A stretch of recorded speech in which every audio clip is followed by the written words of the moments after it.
ಅದು ರೈತರಿಗಾಗಿ ಇರುವಂತಹ ಕಟ್ಟಡ, ಆದರೆ ಅಲ್ಲಿ ಕಾಲಿಡೋದಕ್ಕೂ ಆಗೋದಿಲ್ಲ. ಅಷ್ಟರ ಮಟ್ಟಿಗೆ ಅಲ್ಲಿನ ಪರಿಸ್ಥಿತಿ ಇದೆ. ಹೀಗಾಗಿ ರೈತರು ಅಭಿವೃದ್ಧಿ ಆದರೆ ದೇಶ ಅಭಿವೃದ್ಧಿ ಅಂತ ಹೇಳುವ ಜನಪ್ರತಿನಿಧಿಗಳು, ಅಧಿಕಾರಿಗಳು ನೋಡಲೇಬೇಕಾದಂಥ ಸ್ಟೋರಿ ಇದೆ.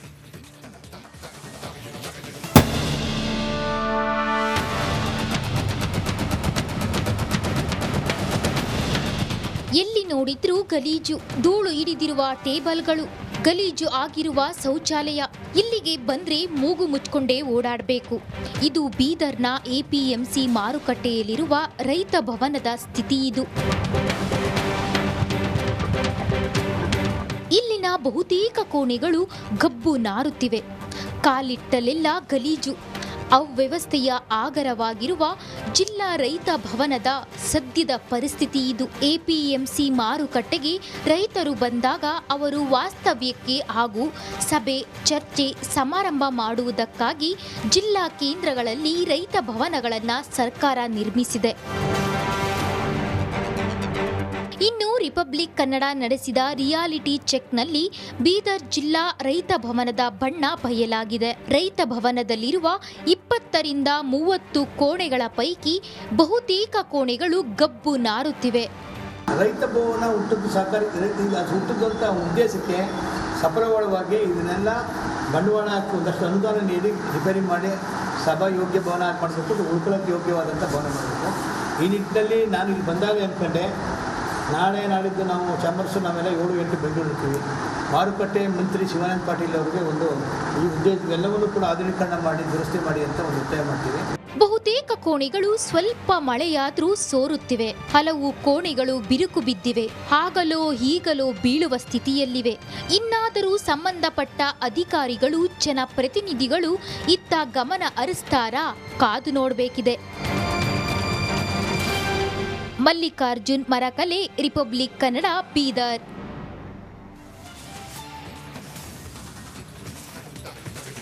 ಅನ್ಯಾಯದ ವಿರುದ್ಧ ಧ್ವನಿ ಎತ್ತೋದು ಎಲ್ಲರ ಹಕ್ಕು. ನ್ಯಾಯಕ್ಕಾಗಿ ಪ್ರತಿಭಟಿಸೋದು ಪ್ರತಿಯೊಬ್ಬರ ರೈಟ್ಸ್. ಆದರೆ ಇಲ್ಲಿ ಅವ್ಯವಸ್ಥೆಯ ವಿರುದ್ಧ ಪ್ರತಿಭಟಿಸಿದವರ ವಿರುದ್ಧವೇ ಕೇಸ್ ಬಿದ್ದಿದೆ. ಪ್ರಕರಣ ದಾಖಲಾಗ್ತಾ ಇದ್ದಂತೆ ಯುವಕರು ಊರು ಖಾಲಿ ಮಾಡಿಕೊಂಡು ಹೋಗಿದ್ದಾರೆ.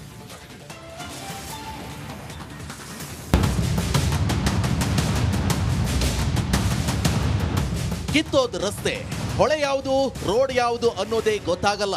ರಸ್ತೆ ಮೇಲೆಯೇ ಹೊಳೆ ಹರಿತಿದೆ, ಹರಿಯೋ ನೀರಲ್ಲೇ ವಾಹನಗಳು ಸಂಚರಿಸ್ತಿವೆ.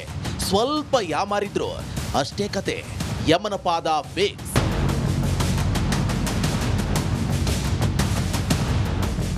ಕೊಪ್ಪಳ ತಾಲೂಕಿನ ಕವಲೂರು ಗ್ರಾಮದ ಕಿತ್ತೋದ್ ರಸ್ತೆ ಇದು. ಇಂತಹ ಡೇಂಜರ್ ರೋಡ್ನಲ್ಲಿ ಸಂಚರಿಸಿ ಗ್ರಾಮಸ್ಥರು ರೋಸಿ ಹೋಗಿದ್ರು. ದಯವಿಟ್ಟು ಈ ರಸ್ತೆಗಳನ್ನ ರಿಪೇರಿ ಮಾಡಿ ಸ್ವಾಮಿ ಅಂತ ಪ್ರತಿಭಟಿಸಿದ್ರು. ಕವಲೂರು ಗ್ರಾಮದ ಮಹಿಳೆಯರು ಅಕ್ಟೋಬರ್ 1ನೇ ತಾರೀಕು ಬೀದಿಗಿಳಿದು ಪ್ರೊಟೆಸ್ಟ್ ಮಾಡಿದ್ರು. ನ್ಯಾಯ ಕೇಳಿದವರ ಮೇಲೆಯೇ ಪೊಲೀಸರು ಕೇಸ್ ಜಡಿದಿದ್ದಾರೆ. ದೌರ್ಜನ್ಯ ಮಾಡಿದ ಅಧಿಕಾರಿಗಳಿಗೆ, ಸಾಮಾನ್ಯ ಜನರ ಮೇಲೆ ಕೇಸ್ ದಾಖಲಿಸಿದ ಅಧಿಕಾರಿಗಳ ವಿರುದ್ಧ ಭಾರತೀಯ ಜನತಾ ಪಕ್ಷದ ಹೋರಾಟಕ್ಕೆ. ನಿಜ, ರಸ್ತೆ ಸರಿಪಡಿಸಲು ಪ್ರತಿಭಟನೆ ನಡೆಸಿರುವಂತಹ ಯುವಕರ ಮೇಲೆ ಅಧಿಕಾರಿಗಳು ಕೇಸ್ ದಾಖಲಿಸಿದ್ದಾರೆ. 14 ಜನ ಯುವಕರ ಮೇಲೆ ಕೊಪ್ಪಳ ತಹಶೀಲ್ದಾರ್ ವಿಠಲ್ ಚೌಗಲ ಅಳವಂಡಿ ಪೊಲೀಸ್ ಠಾಣೆಯಲ್ಲಿ ಎಫ್ಐಆರ್ ದಾಖಲಿಸಿದ್ದಾರೆ. ಕೂಡಲೇ ಅಧಿಕಾರಿಗಳು ಪ್ರಕರಣ ವಾಪಸ್ ಪಡೆಯಬೇಕು ಅಂತ ಪಟ್ಟು ಹಿಡಿದಿದ್ದಾರೆ. ಈಗ ಕೌಲೂರವರು ಅಂತಂತಂದರೆ ಹೆಂಗಾಗಿಬಿಟ್ಟಿದೆ ಅಂತಂದರೆ, ಶಾಸಕರಿಗೆ ಕೌಲೂರು ಅಂದರೆ ಈ ಕಡೆ ಅಲಕ್ಷ್ಯ. ಆಮೇಲೆ ಕೌಲೂರಿಗೆ ಬರ್ಬೇಕಂತ ಯಾರಾದರೂ ಇದ್ರು ಕೂಡ ಈ ಊರಿಗೆ ಎದಕ್ಕೆ ಬರ್ಬೇಕಪ್ಪ, ನಿಮ್ಮ ಊರಿಗೆ ರಸ್ತೆನೇ ಸರಿಗಿಲ್ಲ, ನಿಮ್ಮ ಊರಿಗೆ ಬಂದು ಏನು ಮಾಡಬೇಕು ಅನ್ನೋಂಥ ಪರಿಸ್ಥಿತಿನ ಐತಿ. ಆಮೇಲೆ ಶಾಲೆ ಮಕ್ಕಳು ಬನ್ನಿಕೊಪ್ಪಕ್ಕೆ ಹೋಗ್ತಾರೆ, ಮುಂಡ್ರಿಗೆ ಹೋಗ್ತಾರೆ, ಅಳವಂಡಿಗೆ ಹೋಗ್ತಾರೆ ಶಾಲೆಗೆ. ಅವ್ರಿಗೆ ಹೋಗಕ್ಕೆ ಬಸ್ ಸೌಲಭ್ಯನೂ ಕಟ್ಟಾಗ್ಬಿಟ್ಟು. ಯಾಕಂದರೆ ಅವ್ರಿಗೆ ಬಸ್ ಡಿಪೋದವ್ರಿಗೆ ಯಾಕೆ ಬಸ್ ಬಿಟ್ಟಿಲ್ಲಪ್ಪ ಅಂತ ಕೇಳಿದ್ರೆ, ನಿಮ್ಮ ಊರು ರಸ್ತೆನೇ ಸರಿಗಿಲ್ಲ, ಅದಕ್ಕೆ ನಾವು ಬಸ್ ಬಿಡೋದಿಲ್ಲ ಅನ್ನೋಂಥ ಒಂದು ಮಾತನ್ನು ಅವರು ಹೇಳಿದರು. ಪೊಲೀಸ್ ಠಾಣೆಯಲ್ಲಿ ಕೇಸ್ ದಾಖಲಾಗ್ತಿದ್ದಂತೆ ಗ್ರಾಮದ ಯುವಕರು ಊರು ಖಾಲಿ ಮಾಡಿದ್ದಾರೆ. ಸದ್ಯ ಕೊಪ್ಪಳ ಜಿಲ್ಲಾ ಬಿಜೆಪಿ ಹಾಗೂ ಜೆಡಿಎಸ್ ನಾಯಕರು ಕವಲೂರು ಗ್ರಾಮಕ್ಕೆ ಭೇಟಿ ನೀಡಿ ಪ್ರಕರಣ ದಾಖಲಾದ ಯುವಕರ ಮನೆಗಳಿಗೆ ಭೇಟಿ ನೀಡಿ ಧೈರ್ಯ ತುಂಬಿದ್ದಾರೆ. ಇದರ ಹಿಂದೆ ಕಾಂಗ್ರೆಸ್ ಶಾಸಕ ರಾಘವೇಂದ್ರ ಹಿಟ್ನಾಳ್ ಕೈವಾಡ ಇದೆ ಅಂತ ಆರೋಪಿಸಿದ್ದಾರೆ.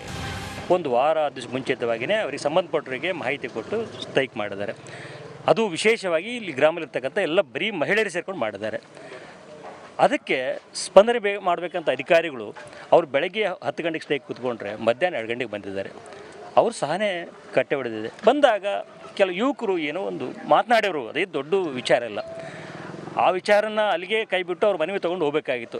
ಅಂತ ಒಬ್ಬ ಅಧಿಕಾರಿ ಹೋಗಿ ನನ್ನ ಮೇಲೆ ಹಲ್ಲೆ ಮಾಡಿದ್ದಾರೆ, ನನಗೆ ಜೀವ ಬೆದರಿಕೆ ಹಾಕಿದ್ದಾರೆ ತಿಳ್ಕೊಂಡು ಹೋಗಿ ಆ ಊರಿನ 14 ಜನ ಯುವಕರ ಮೇಲೆ, ಅಮಾಯಕರ ಮೇಲೆ ಇವತ್ತು ಕಂಪ್ಲೇಂಟ್ ಕೊಟ್ಟು FIR ಮಾಡಿ ತನಿಖೆ ಪ್ರಾರಂಭ ಮಾಡಿದ್ದಾರೆ.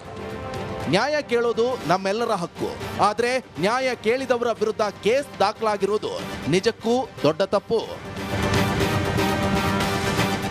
ಈರಯ್ಯ ಹಿರೇಮಠ, ರಿಪಬ್ಲಿಕ್ ಕನ್ನಡ, ಕೊಪ್ಪಳ.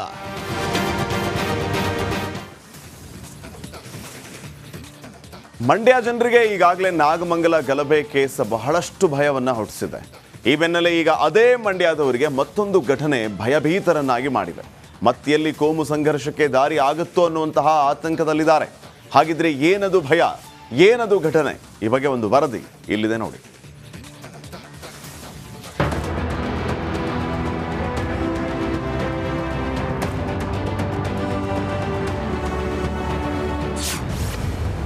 ಅಕ್ರಮವಾಗಿ ಶೆಡ್ನಲ್ಲಿ ಗುಂಪುಗೂಡಿ ನಮಾಜ್. ಗ್ರಾಮಸ್ಥರಲ್ಲಿ ಆತಂಕ, ಪೊಲೀಸರಿಗೆ ದೂರು. ಮಂಡ್ಯದಲ್ಲಿ ಶೆಡ್ ನಿರ್ಮಾಣ ಮಾಡಿ ಅಕ್ರಮವಾಗಿ ಗುಂಪುಗೂಡಿ ನಮಾಜ್ ಮಾಡಲಾಗ್ತಿದೆ. ಮದ್ದೂರು ತಾಲೂಕಿನ ಕೆಎಂದೊಡ್ಡಿ ಬಳಿ ಗ್ರಾಮಸ್ಥರಷ್ಟೇ ಅಲ್ಲದೆ ಅಕ್ಕಪಕ್ಕದ ಜಿಲ್ಲೆ ಜೊತೆಗೆ ಹೊರ ರಾಜ್ಯಗಳಿಂದಲೂ ಜನರು ಈ ಶೆಡ್ಗೆ ಬಂದು ನಮಾಜ್ ಮಾಡ್ತಿದ್ದಾರಂತೆ.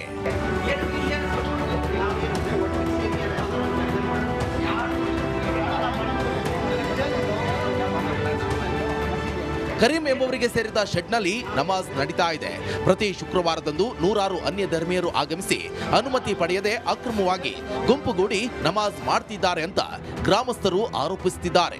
ಸರ್, ಈಗ ನಮ್ಮ ಧರ್ಮನ ನಾವು ಪಾಲನೆ ಮಾಡ್ತೀವಿ, ಅವ್ರ ಧರ್ಮನ ಅವ್ರು ಪಾಲನೆ ಮಾಡ್ತಾರೆ. ಆದರೆ ಕೇರಳದಿಂದ ಬರ್ತಾ ಇರ್ತಕ್ಕಂಥ ವಿದ್ಯಾರ್ಥಿಗಳನ್ನು ಕೂಡ ಇವರು ಒಂದು ವಾಟ್ಸಪ್ ಗ್ರೂಪ್ ಮಾಡೋದ್ರ ಮುಖಾಂತರ ಇವರು ಎಲ್ಲರನ್ನೂ ಮಳವಳ್ಳಿಯಿಂದ ಕರೆಸಿ, ಮದ್ದೂರಿಂದ ಕರೆಸಿ, ಮಂಡ್ಯದಿಂದ ಕರೆಸಿ ಇವರು ಕೋಮುಗಲಭೆ ಸೃಷ್ಟಿ ಮಾಡುವಂಥ ಉದ್ದೇಶವನ್ನೇ ಒಂದು ಇಂಡೈರೆಕ್ಟಾಗಿ ನಮಗೆ ಪ್ರೂವ್ ಮಾಡ್ತಾ ಇದ್ದಾರೆ ಇವರು. ಗ್ರಾಮದಲ್ಲಿ ಶಾಂತಿ ಕದಡುವ ಭೀತಿ ಶುರುವಾಗಿದೆ ಅಂತ ಗ್ರಾಮಸ್ಥರು ಪೊಲೀಸರಿಗೆ ದೂರು ಕೊಟ್ಟಿದ್ದಾರೆ. ಶೆಡ್ ಅನ್ನ ತೆರವು ಮಾಡಬೇಕಂತ ಒತ್ತಾಯಿಸುತ್ತಿದ್ದಾರೆ. ಕರೀಂ ಅನ್ನೋ ವ್ಯಕ್ತಿ ತುಂಬ ಅನಧಿಕೃತವಾಗಿ ಅವರಲ್ಲದೆ ಸಹ ಕೆಎಂದೊಡ್ಡಿ ಭಾಗದಲ್ಲಿ ಯಾರೂ ಸಹ ಅತಿ ಸಂಖ್ಯೆಯಲ್ಲಿ ಮುಸ್ಲಿಮರನ್ನೆಲ್ಲ ಬೇರೆ ಕಡೆಯಿಂದ ಹೊರಗಡೆ ಕರ್ಕೊಂಡ್ಬಂದು ಇಲ್ಲಿ ಅಶಾಂತಿ ಸೃಷ್ಟಿಸಕ್ಕೆ ಮತ್ತು ಕೋಮುಗಲಭೆ ಸೃಷ್ಟಿಸಕ್ಕೆ ಇವನು ಪ್ಲಾನ್ ಮಾಡ್ತಾ ಇದ್ದಾನೆ. ಇದಕ್ಕೋಸ್ಕರ ಇವನ ವಿರುದ್ಧ ಕಾನೂನು ರೀತಿ ಕ್ರಮ ಕೈಗೊಂಡು ದಯಮಾಡಿ ಸರ್ಕಾರ ಹಾಗೂ ಜಿಲ್ಲಾಡಳಿತ ಇದಕ್ಕೆ ನಮಗೆ ಪರಿಹಾರ ಒದಗಿಸಬೇಕು. ಈ ಸಮಸ್ಯೆ ಇಲ್ಲಿಗೆ ಬಗೆಹರಿಸಬೇಕು. ಮಸೀದಿಗಳಲ್ಲಿ ನಮಾಜ್ ಮಾಡುವುದು ಕಾಮನ್, ಆದರೆ ಅಕ್ರಮವಾಗಿ ಶೆಡ್ ನಿರ್ಮಿಸಿ ನಮಾಜ್ ಮಾಡ್ತಿರೋದು ಆತಂಕವನ್ನ ಸೃಷ್ಟಿಸಿರುವುದಂತೂ ಸುಳ್ಳಲ್ಲ. ಆನಂದ್, ರಿಪಬ್ಲಿಕ್ ಕನ್ನಡ, ಮಂಡ್ಯ.